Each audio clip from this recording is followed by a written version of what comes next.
नमस्कार दोस्तों, हमारे गोरखपुर एंटरटेनमेंट चैनल को सब्सक्राइब करें और घंटी को दबाएं। वीडियो पसंद आए तो लाइक और share. Presented by Gorakhpur Entertainment.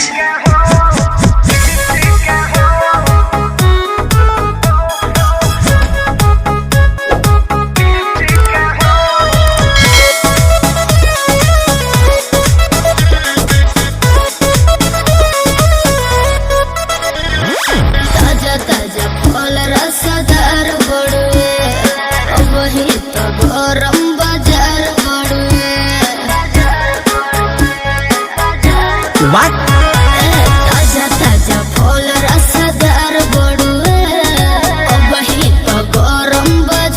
बड़ुए। चलो ठेला पाया के लाले हम बीछी के हो, चलो ठेला पाया के लाले हम बीछी के हो। बोलो का भाव बात हरा लीची के हो, बोलो का भाव बात हरा लीची के हो।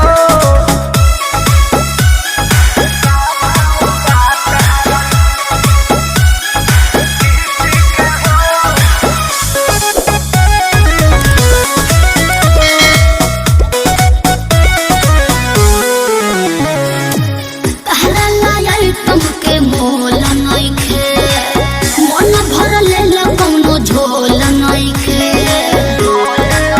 अरे अच्छा, तब तोहर का प्राइस बा?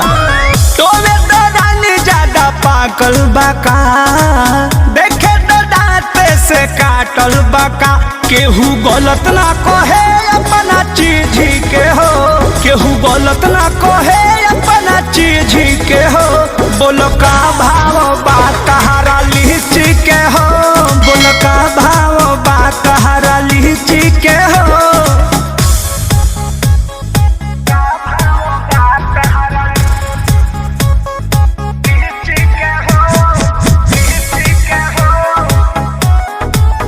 अगर आप चाहते हैं कि गोरखपुर एंटरटेनमेंट की वीडियो सबसे पहले आप तक पहुंचे तो लाल बटन को दबाकर चैनल को सब्सक्राइब करें और घंटी को दबाएं। कृष्ण पे दर्दिया परमोध जी, जानी चुवा बरस खोद खोद जी। हेलो, आपको घाटा नहीं होगा, एको पैना तोहरा घाटा होई।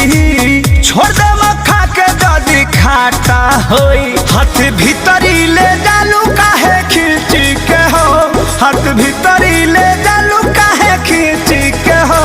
बोलो का भाव बात हरा लीची के हो, बोलो का भाव बात हरा लीची के हो।